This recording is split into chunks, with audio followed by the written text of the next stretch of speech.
after I had a really bad day at work in 2016 where management changed everything. I had built a team, and new management came in and said, "Hey, you're not managing that team anymore. You're reporting under this guy, and you're doing this job." And it was one of those moments where I'm like, I really don't have any control over my destiny here at this company or within this industry, because I don't really own it. I don't really do anything specifically where I'm the owner. So I said, I got to do something else that at least brings me fulfillment outside of my day job and outside of being a parent. You're listening to the Millionaires Unveiled podcast, where you'll hear the stories and interviews of everyday millionaires. We'll unveil their decisions, their strategies, and their current portfolio allocation. Now to your hosts, Clark Sheffield and Jace Mattinson. Alrighty, this is Clark here with my co-host Jace. Welcome back. Another episode of the Millionaires Unveiled podcast. This is 170. Jace, what's going on? Not a lot, man. How you doing? Good, doing pretty well. We were talking a little bit about self-directed Roths. I was reminded of episode, let's see here, I think it was 137, Mark, and he wrote a book called Dad's Little Book of Wisdom. And I have an extra one. I saw it, and I went back and listened to that interview. And Mark's a cool guy. We've kind of been chatting. So I have an extra copy of his book. And I think we may have done a giveaway during his episode, but we're going to do another one.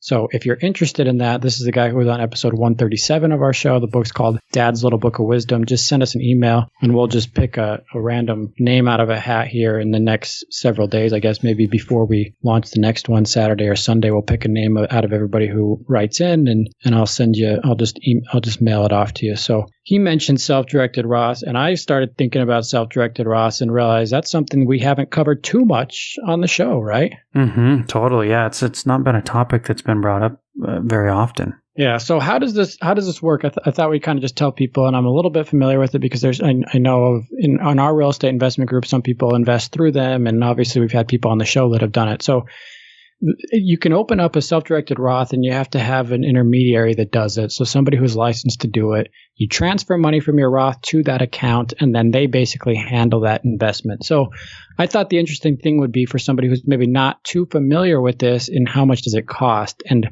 some of these can get pretty fee heavy. But I'm just looking online at the one that I'm familiar with, and I know personally people that use this company, and they say, here's a couple of their fees. It says, our most popular fee option, you'd pay $295 annually per asset owned in your account. So it's about $300 bucks a year. If you were to self-direct $50,000 into a real estate investment or something else, whatever you want to self-direct in, it would be about $300 a year, regardless of what happens to that investment. So you're going to keep paying that. And then you pay by asset. So if you invest in two things, if you have $100,000 and you invest one thing here, one thing there, you're going to invest an extra $295. So then your fees would be $500 or $600 a year.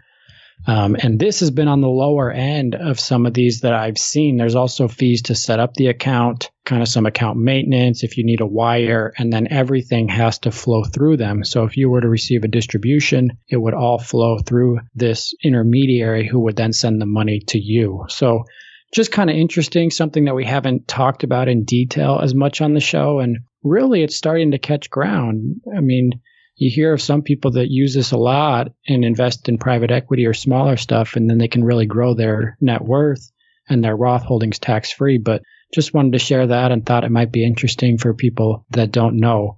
Jace, any thoughts on the self-directed Roth? Something you're looking into at all? Yeah, I mean, it's not just a self-directed Roth, it's a self-directed IRA. So some people could use, it could be traditional or it could be Roth money, but obviously the ones with the Roth have made more headlines. A few years back, Mitt Romney, it was revealed that he had over $100 million, dollars in his Roth. And, it is an interesting subject, and doing some research on this at the end of 2019, so tax filing year 2019 to 2020. So we haven't gotten 2020 tax filing year yet, but the IRS keeps data on this. There were 314 people that had IRAs over $25 million. And obviously, those 314 people most likely self-directed some of this or made some very extremely large risky bets on some individual stocks, maybe Tesla, in 2020 will create some of this in some people's Roths, maybe not. We'll see. But it's definitely it's an interesting vehicle, right? To be able to self-direct some funds out of your retirement that are tax protected to accelerate that growth, right? In Mitt Romney's case, invested obviously in his private equity funds and stuff and was able to accelerate the growth of that account. And, it's not something that I have done yet, but I definitely plan to do some in the future, whether that's investing in, some of my own businesses or real estate or whatever. Mainly just to be able to utilize those funds, because I've been contributing to my Roth for quite a while, but also to have some gain that's tax protected. I think I mentioned this before. I feel like I've got enough market exposure, and some of my Roth is still in the market, but I'll definitely plan on utilizing some of it in the future to self-direct. Yeah, good point on the traditional. It can be Roth or traditional. So if you're looking for an intermediary, just shoot us an email. I can connect you to who we're familiar with. We don't get any kickback or anything, but just sometimes it's nice to know somebody who's used a company. So feel free to reach out on that. Fun interview coming up today. We have with Andy. He's a cool guy, net worth about $1.1 million. He quit his day job after working in it for 15 years and started a new career in digital marketing and is the host of the Marriage, Kids, and Money podcast. So he's the host there, but also unveils his net worth, his story. So interesting to hear about what he's doing. He has a paid-for house worth about $420,000. He's got about $500,000 in retirement and $100,000 in cash. Last week, just for a quick recap, we had Kevin, net worth of 1.4. He works in cybersecurity. Really interesting story with him. Unfortunately, his dad passed away when he was about 30 years old. His dad was just in his young 60s, 62. And so we really get into that process. His dad didn't have a will, but kept all his files. And so we took a really deep dive into Kevin, and this is the first type of conversation of this type that we've had on the show in figuring out your father's finances after he had passed away. His parents were divorced, and so there was a lot of figuring out and trying to track down accounts and taking death certificates to the bank and finding who owned this and where that was and taking care of his father's business. So really an interesting and eye-opening experience, but interview for us as well. And I'm appreciative to Kevin that he would come on and share that. Not an easy thing to do. So thanks again to him for sharing that. If you enjoy the show, if you get something out of it, please leave a review on iTunes, Stitcher, whatever platform you listen to. It helps us grow the show, reach new millionaire interviewees. We have some really fun interviews coming up. We just recently interviewed a guy who invested $200,000 in Tesla that is now worth $2.5 million. So that'll be coming up soon. Some fun interviews and totally different perspective of people. So if you're interested in being on the show, email us at millionairesunveiled@gmail.com and we'll get you connected. Otherwise, please help me welcome Andy to the show. Andy, do you want to just give us a little about your background and what you're up to now? Yeah, sure. So I, in January, decided to take the leap from my traditional employment that I was in for the past 15 years and decided to go the solopreneur route to be a digital marketer and have been in that for the past 6 months. So I host a podcast called Marriage, Kids, and Money, and I also have a blog called marriagekidsmoney.com where I am learning to grow my revenue and create a small business out of it. So it's a lot of fun. That's awesome. And what is your net worth today? 1.1 million. And how is that divided? Great question. So it is divided through our paid off home, which is about $420,000. We have about $500,000 in retirement investments, and we have about $100K cash. And the rest would be in taxable brokerage and some cars that are barely scratching the surface of $10,000. Nice. So when did you pay off the house? Yeah, so in 2013, my wife decided that my bachelor pad was not the place that she wanted to raise the children. So she started looking for houses, and she found a house that she loved. And I was really nervous about getting it because I didn't really want a gigantic mortgage because I was in this job that I really didn't, have a lot of passion towards. So we made a deal like, okay, we'll get the house, but we got to pay it off in 5 years because I don't want to live with a gigantic mortgage all the time and have the need or the feel like I need to, always perform at my job in order to pay off a house that I'm really not that, or pay a house that I'm not really that excited about. So she agreed. And that's what we did. We worked hard together, saved a lot of our money, saved close to 50% of our income, threw additional money at the principal every month, sold stuff around our house, got side hustles, and we were able to pay it off just under 4 years in late 2017. Wow, that's pretty remarkable doing it that fast. Did you throw everything at that, or did you stop investments at all? No, actually, we took advantage of my workplace 401k, maxed that out, and also took advantage for probably 3 years' time to max out our Roth IRAs, both of us. So we didn't stop retirement investing. We took advantage of the match that happened at my office. It was about 15%. And also paid off the mortgage at the same time. So yeah, we didn't invest in like a taxable brokerage or anything like that. We thought the freedom of not having a mortgage gave us more options, and so that was what was exciting us at the time. I don't want to say us; it was really me. But but my wife was she loves me, and she indulges my craziness at times. That's awesome. So let's dive into the investments a little bit. Are those invested primarily in index funds, mutual funds, bonds, individual stocks? Yeah, great question. So I got on the index fund train probably 5+ years ago after, listening to some great podcasts. The financial rock star, Scott Allen Turner, I was starting to listen to him. He got me interested in some of those, and it just made sense. And then you started reading books about it. I'm like, well, why do I try to beat the market? I just want to try to be the market. So started investing in index funds a while ago. The majority of, actually, I would say all of it is index funds. It's broken down by 60% US large cap. I do 10% international equities, 10% bonds, 10% small cap, and then 10% REITs. So it's got some diversification within the diversification, and that's a portfolio that I feel comfortable with right now. And has the portfolio always looked like that since you started investing? It hasn't changed. Yeah, originally we were planning on being real estate investors because we were excited about building passive income. And then we started to save up our money to purchase our first rental property.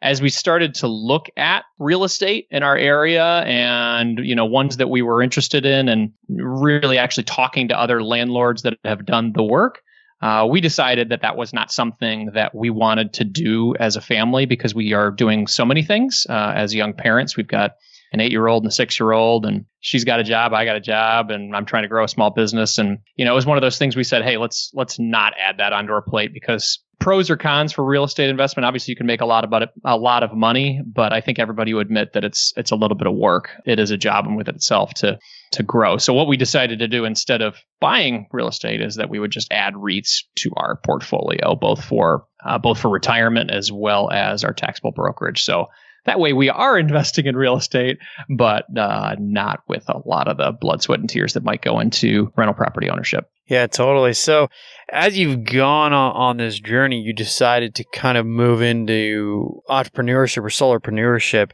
What led you to move that route? Yeah, great question. So for 15 years, I've worked in corporate event marketing. For the first couple of years, honestly, I just fell into it. It was one of those things where I had no idea what I wanted to do out of college, and saw my sibling and some friends go into the industry. And I said, well, I'll try that. And in the beginning, you barely scraped by. I was making $28,000 per year, something like that. And then, but it was fun. I was in my early 20s, and you get to travel around a lot and plan events and things like that.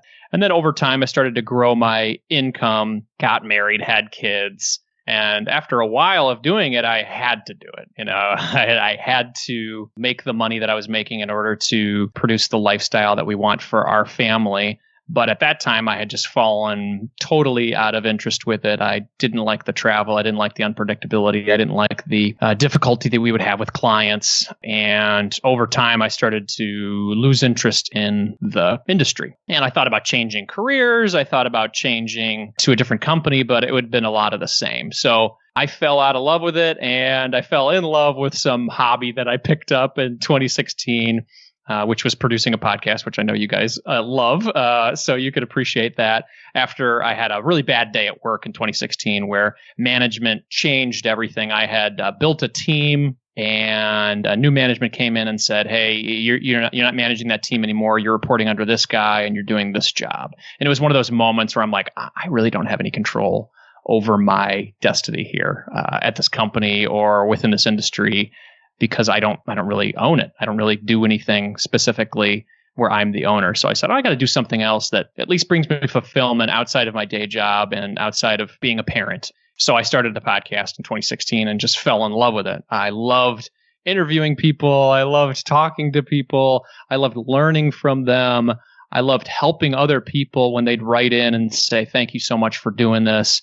You've helped me to pay off my mortgage too. You've helped me to do this. And that fulfillment just filled me up in a way that my day job couldn't. The main problem, though, was I was making $180,000 in my career, and I was making $30,000 with my side hustle. So, obviously, if I could play video games all day, I would do that too. But you have to figure that way where it's like, okay, how can I do my passion, enjoy it, and also still take care of my family along the way?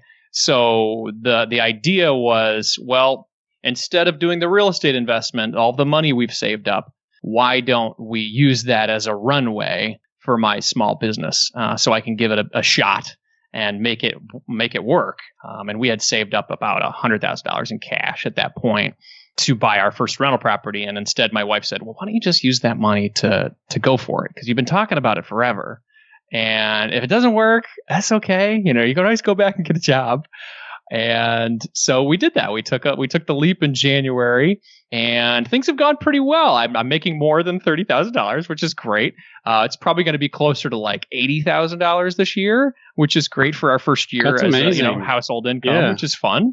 But compared to years past, as a household, we would make upwards of almost 200.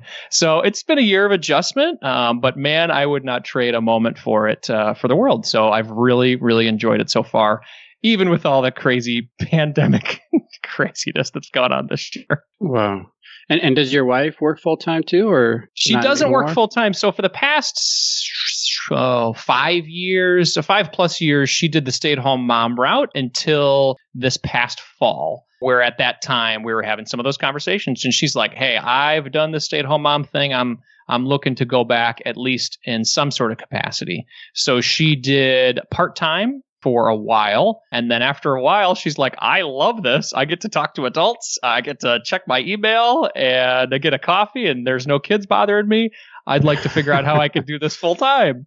So right now we're bouncing in between her working, between 20 and 40 hours at a career that she likes.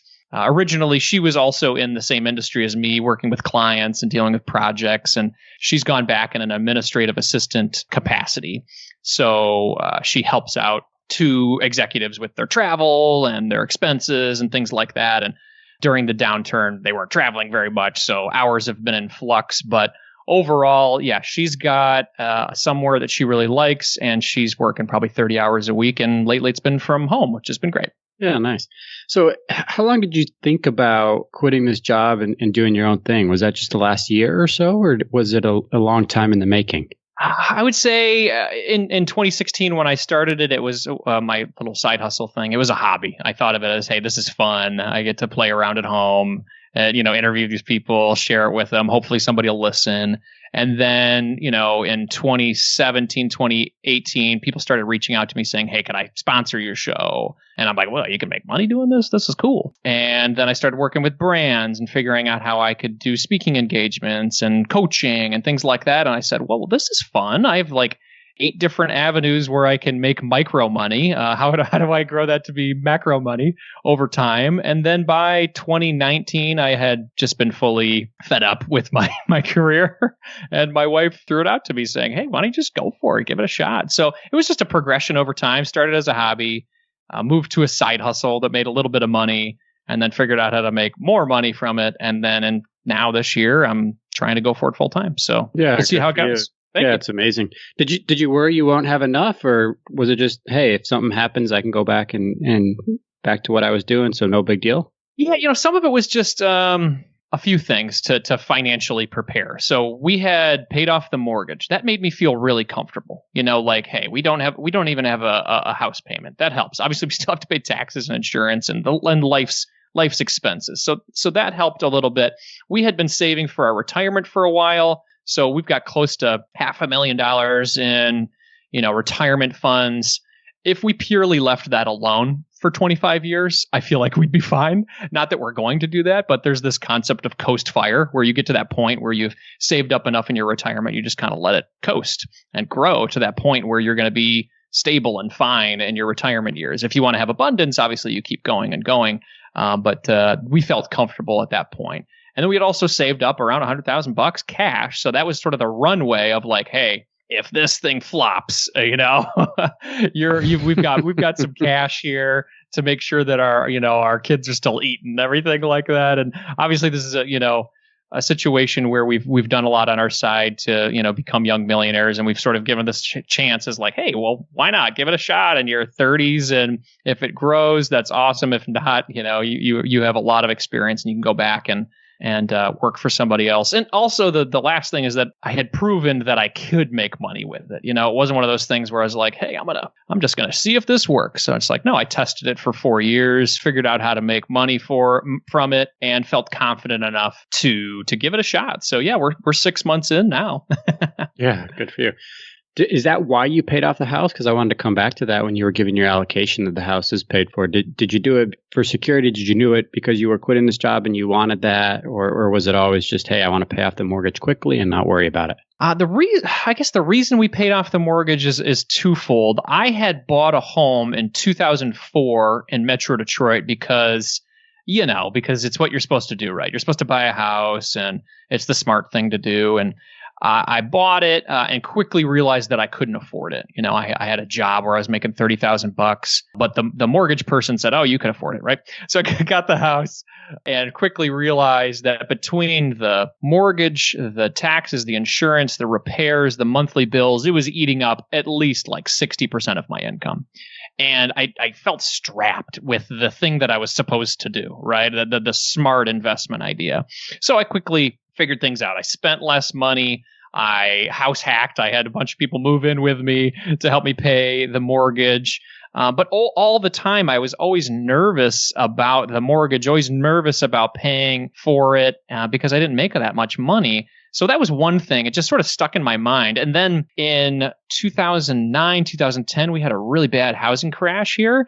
And so the money that I owed for the mortgage was like $180,000. But the home value had dropped to like $110,000. So that was just a horrible feeling being like, well, no, I did the right thing. I was supposed to buy a house and invest. And now my house is underwater and I don't even, the value of it is lower than what I actually owe on it. So it was just a depressing sort of moment. And I think that stuck in my mind when my wife was like, hey, let's get this next house. I'm like, well, I want to do it completely different because I hated the way that I felt the last time around. So it sort of it was like one of those traumatic moments. I'm like, how about just never having a mortgage? Because we got all this money coming in. We've got really good money. So if we can just, live on half of our money, we should be able to pay off this mortgage in 5 years. And that's what we did. And it was one of those things where I was like, also was not that happy with my career. So that added to it being like, well, I don't want to always have to produce and make the money that I'm making at this company because I don't want to work there long term. I would like to do something that I enjoy. So it's just sort of a double reason there. Like I had been physically impacted by the Great Recession and just having a house that I really didn't need, and also not being happy in a career that I was in. Right. And you don't have other real estate holdings, do you? No, not at this time. No, we had considered it for a while for rental property investment and just decided that was not the route we wanted to go. I mean, it might change in the future, but for now, REITs are good for us. Yeah. So just jumping back to your story here, Andy, it's pretty amazing. So you had negative $50,000 in 2010, right? Was that student loans? Yeah. So the negative portion of that was, part of what I was discussing there was the home value had gone down so much that I had owed a lot more than the home was valued. But in 2010, I got the numbers here. In 2010, we had liabilities. Our mortgage was about $180,000, and then the student loans that I had from grad school was about $30,000, and then my wife's car loan was about $20,000. And then our assets just didn't add up to that much. So we had 176 of assets and 226 of liabilities. So a negative $50,000 net worth. Okay, so negative 50 in 2010. In 2012, I'm just reading from your blog here, marriagekidsandmoney.com. 2012, you had 45,000. Yep. I mean, that's a lot, right? 100,000 swing in 2 years. Yeah, big jump. A lot of it was just us taking that focused attention. We had gotten married and we were both making our individual salaries, but combined, we were now making a little over six figures. So we're like, okay, well, if we want to clean up this debt because we want to try to be debt free before we have our daughter, what could we do? So we started living on a lot less, and we said, hey, let's tackle the debt first. So we paid off the student loans and the car loan in about 12 months. And that helped us to move things forward. And also things started to pick up a little bit better in the housing market, which helped our home value. Nice. There you go. So negative 50, 2010, 50,000, 45-ish, right? 2012, 2014, 350. Yeah. So that was a good 75 a year there, 2013 and 2014. Yeah, absolutely. So for me at that time, I had gotten a new job and I had the opportunity to severely grow my income. And with that, there was commission opportunities. And if I worked really hard and I was financially motivated, I had one kid and then another one on the way. So by early 2014, so financially motivated to grow my income, and now with the determination and the smarts to use it correctly, for us, I think there were times we made a little over 200. I think that was 2012 or 2013, and we used at more than half of that for our financial goals, to save up for the new house, to contribute to our retirement, and continue to move things forward. And that's what we did. So at that point in 2014, we had owned the new house with about $160,000 mortgage. The home value was about $350,000. And then we were just starting to save up a bunch in our retirement and cash. Gotcha. Awesome. And then 2018, you're at 675. And then when you retired, were you a millionaire? Wow. Well, I guess that's a nice word, retire. I don't think I'm ever going to retire. There you go. I would say I like that term and it makes sense, but I don't think I'm ever going to retire. I really like working, and I consider it just sort of like small business ownership or solopreneur. But yeah, at that time in earlier portion of the year, we were just shy of $1 million. I think 917. I've got the numbers here in front of me. 917. And a lot of that was home value, retirement. And then shortly after I left the company, this was a nice perk of working there. So it wasn't all bad. They had an ESOP program, which is employee stock ownership. And they essentially would give us 15% of our salary for free in company stock. And during this time, it had grown substantially while I was there. And so upon leaving, that money becomes mine as an employee owner. And that helped to put us over that 1 million mark when I left. Yeah. Wow. Congrats. So it's a pretty amazing story, Andy, right? I mean, you didn't have some huge break, right? You didn't have some investment that took off. You had student loans. You had a negative $50,000 net worth. You really did it investing through the market and having a high savings rate, right? And then obviously you guys grinded to grow your income. Yeah, that's exactly right. Yeah, we just kept it simple. That's the things that helped us a lot. I didn't, grow any businesses or invest in any random stocks or anything like that. I really like simplicity when it comes to investing and keeping it simple, taking advantage of the tax advantage accounts. So we did not only the Roth IRA, 401k, but we've also taken advantage of an HSA through our high deductible healthcare plan that we've had. And yeah, just keep it simple, index funds, invest for the long term, and just let it grow. I mean, even between the last time I did a net worth check to today during our phone call, I mean, it went up just $30,000. That's just from the stock market change that happened from June to August. So it just starts to grow and grow. Yeah, it starts to snowball a little bit, right? Once you get it. Yeah, and just for our listeners, we're recording this beginning of August 2020.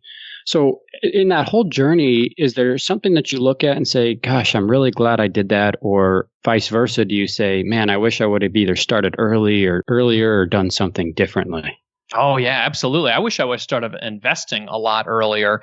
At the time when I was 22, I thought being a smart investor was buying a home.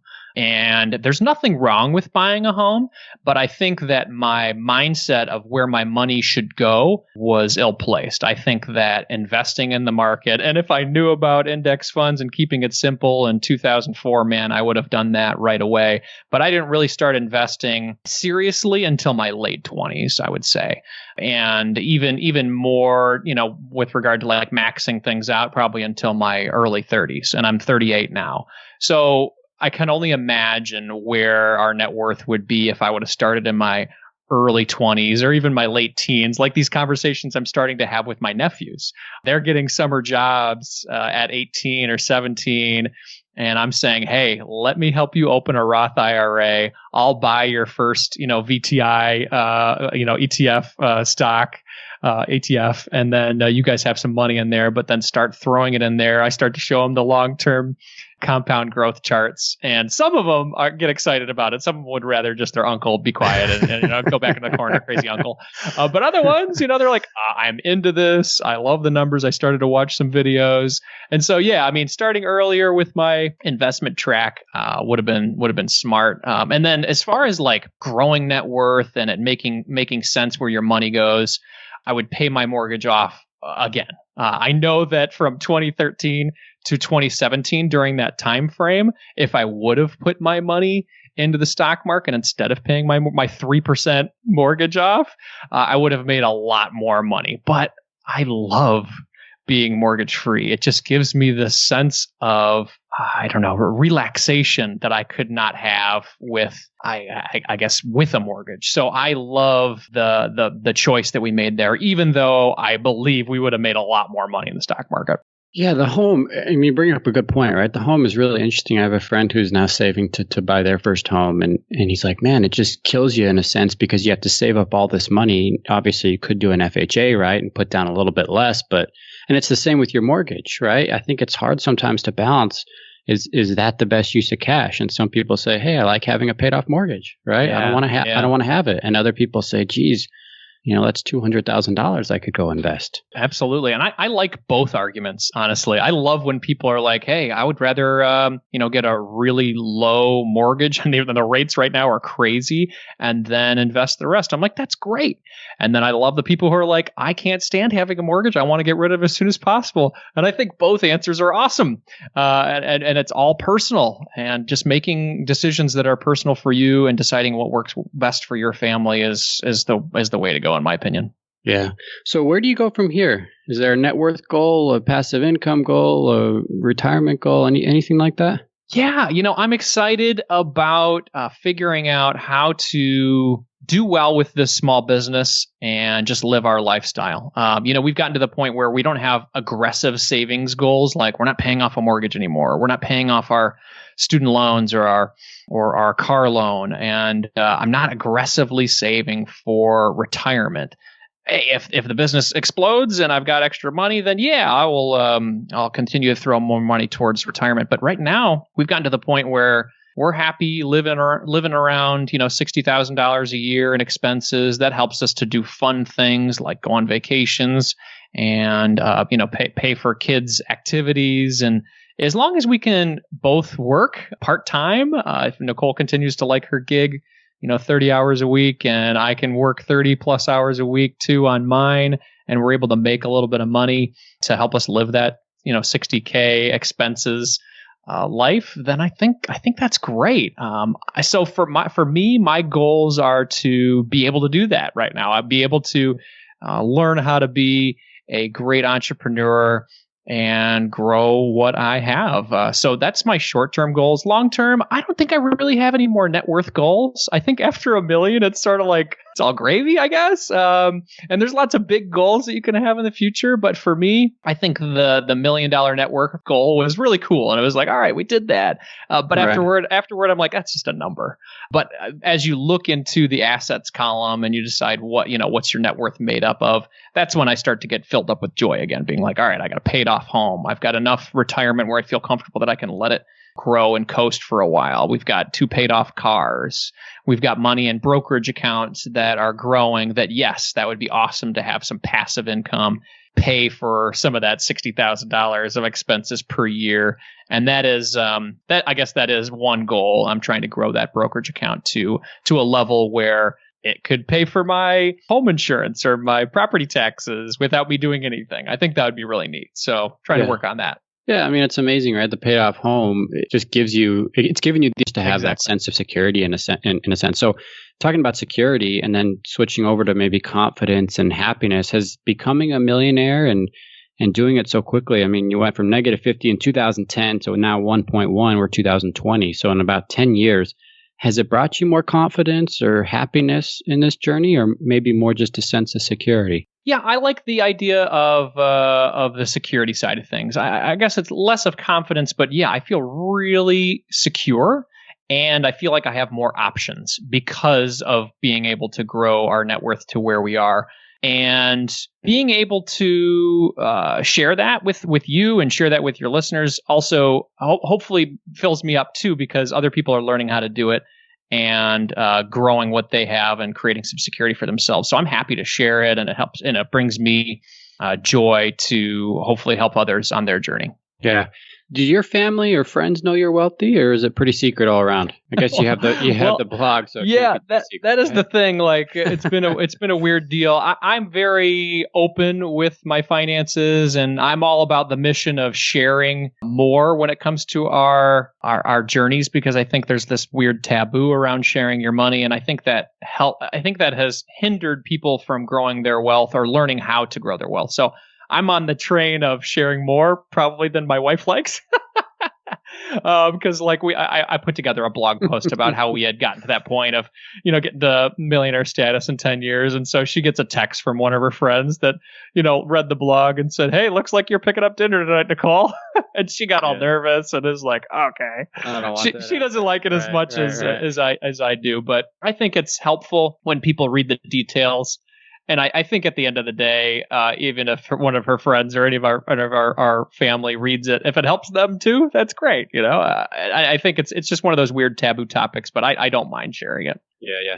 Okay, so let's jump into some rapid fire questions here. What's the most expensive car that you've ever purchased? The most expensive car I purchased was an 2010 Audi A4, and I bought it for $30,000 cash. Okay, what about the most expensive meal out that you've personally paid for? Oh, wow. Let's give see. Or take. Yeah, I would say I'd say there's probably been moments of buying a $500 meal. And that's usually when I've got family there. And, we get to that point where we've done one of these really fun moments where we pay off our home or at work. And it would be one of those moments where I'd feel like I want to treat the family. So yeah, nice. Okay, what items or experiences are worth spending more money on to you, and what's not worth the money? Great question. I really like spending money on vacations, kids' activities, and just generally experiences that we'll remember for a long time that we can take a picture of and say, hey, remember that time. For me, I don't really like spending that much money on clothes. I don't really spend too much money on, I guess, toys and things like that, the adult toys. And even the car that I mentioned, I bought that as a way for me to have a car for a really long time. I've had it for almost 10 years now. So I'm not much into cars and things like that, but I really love vacations, experiences, and helping my kids do activities that they'll remember for a really long time. Yeah, that's neat. How old were you when you became a millionaire? Is that 38, 37? Yeah, 38. Yeah. Okay. Goals we talked about. Have you ever used a financial advisor?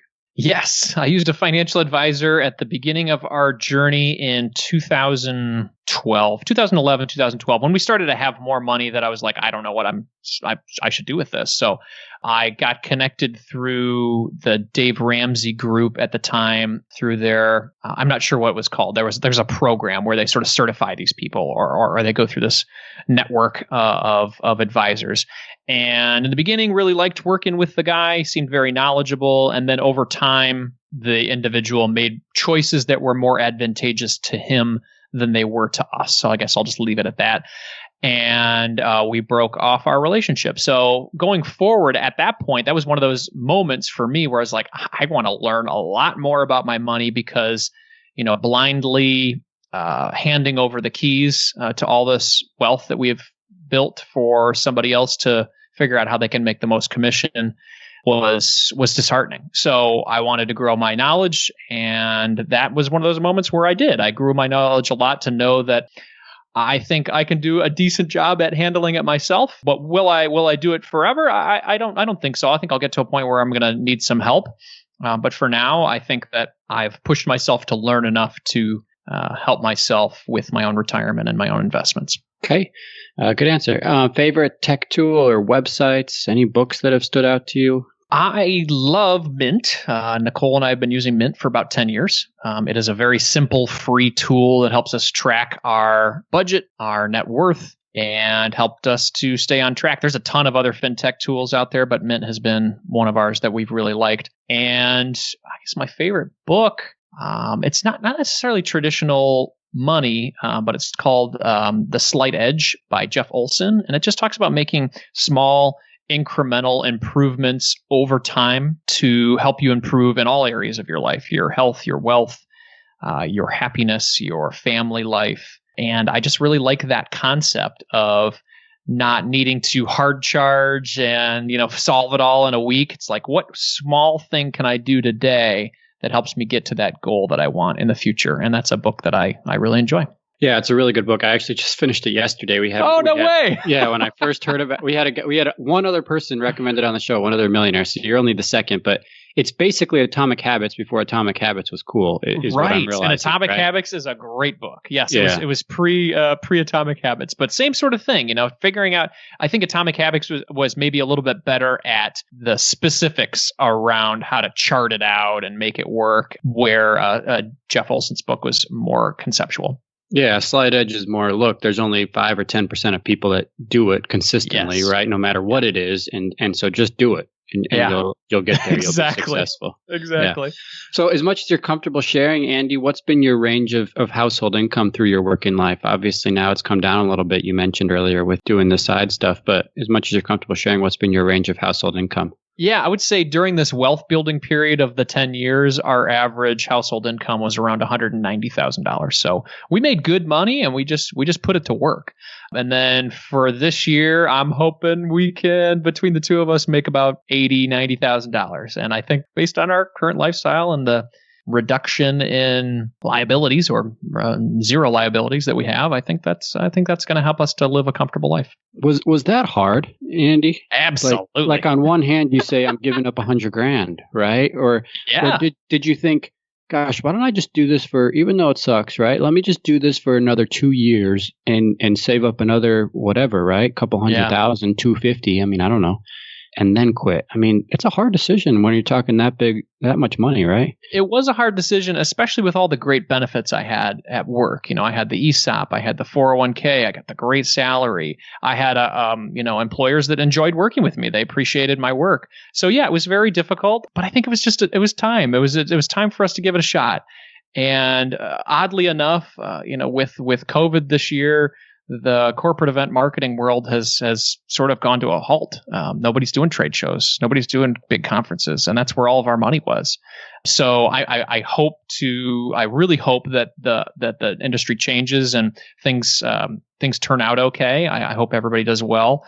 But it seemed like an appropriate year for me to take a break from it. So timing was interesting. But yeah, I mean, it's one of those things where I'm sure there's days where I'm like, man, did I do the right thing? Is this going to work out? But it's sort of an adventure. I want to figure it out. It's like a puzzle. And I for 15 years, I worked the traditional employment route. And now this is my turn to try something new. And yeah, worst case scenario, I go back and I find a gig, and it might not be in corporate event marketing. It'll probably be in a different industry.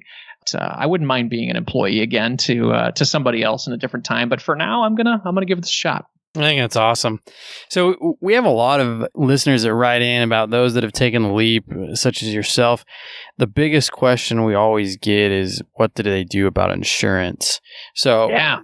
What have you done? Are you on Cobra for the time being? What's your plan going forward? Yeah, so right near the time that I was walking away, I looked on healthcare.gov to see what a plan would be for us. So through the Affordable Care Act, I was able to find the equivalent of our good insurance that we had at my job. And we pay around $1,200 a month for that. And then dental is about another $100. So we just pay for it out of pocket. It is a lot of money. I mean, if you think about the salary plus the benefits, if you have maybe with a traditional employment, you're getting a lot with that healthcare. And at my company, they paid all of it. They paid all of it. There wasn't even a contribution that I needed to make for our high deductible healthcare plan. So again, huge benefits that I had at my last company. But yeah, I mean, we just pay for it out of pocket, and it just goes on my account in my small business. It becomes a small business expense. I have a S corp, so I'm the only employee of my S corp. But it's a benefit as in my small company now. So awesome. So you mentioned that spending money on experiences with your kids and your family is worth the money to you. Is there one that sticks out that you've done, or a vacation maybe that you could share with our listeners? Yeah, I would say the year of 2018 was the vacation year for us. We paid off the mortgage at the end of 2017, and I was still on this hard charging track to save as much as possible and hit the next goal. And Nicole's like, dude, okay, we paid off the mortgage. Let's do some fun now. I'm like, okay. So we went to Cabo as a family in May of that year. It was an all-inclusive vacation, all four of us. We went for a week. It was gorgeous. The couple of months after that, we went to Disney World for the first time. And then that same, I think a month after that, my wife and I did a solo trip together to California. And we rented one of these luxury cars and drove down the coast, and we just had a great time. So it was sort of this collective year of, yes, we've done some great things financially. Now let's celebrate. And it was one of those very memorable years. We got a lot of great pictures to remember it by. That's awesome. What kind of luxury car? It was one of those things where I had, of course, frugal guy goes and I'm like, oh, let's get the cheapest car. And we get there, and the guy, and I have to give it to this rental car guy, he goes, well, you could upgrade to this, I think it was a Mercedes convertible, and I don't know specifically which Mercedes, and it's only whatever, $100 more per day or $50 more per day. And it was one of those moments where we're like, oh yeah. I mean, we were in California and the weather was beautiful, and we just went for it, and it was great. And it was one of the best investments we made, because we had a long drive. There was a couple-hour drive to where we were going for a friend's wedding, and it would just made the trip so much more fun. And if I lived in Southern California, I think I would have to get a convertible, but I live in Michigan, so there's not much convertible driving around here. That's awesome. So Andy, is there one or two things maybe that you could pinpoint to your success in becoming a millionaire? I would say keeping it simple. Not trying to figure out the next hot stock. I would say taking advantage of proven, simple investment strategies like index funds, following your passion, following things that bring you joy, following your own path as opposed to other people's, and deciding what works well for you. I mean, that the whole paying off the mortgage thing is not for everybody, but man, it feels great to not have a house, and $400,000 of our 1.1 is a paid for house. And for us, that works really well. I never have to worry about that payment again. So I'm very happy with our investment strategy, as well as choosing to pay off the house. Awesome. Just to wrap up, for our listeners, what would you give as a final piece of advice, or maybe even a mistake that maybe you made that you would caution others against? I would say invest as early as you can. So if you're listening to this today, start investing. If you're not, because the earlier you start, the more money you'll have in the future. It is the beauty of compound interest. It is mathematical and it is magical. Awesome. That's Andy with a net worth of $1.1 million. Thanks for coming on the show today. Thank you, guys. I appreciate it. Thanks for listening to the Millionaires Unveiled podcast with Clark Sheffield and Chase Mattinson.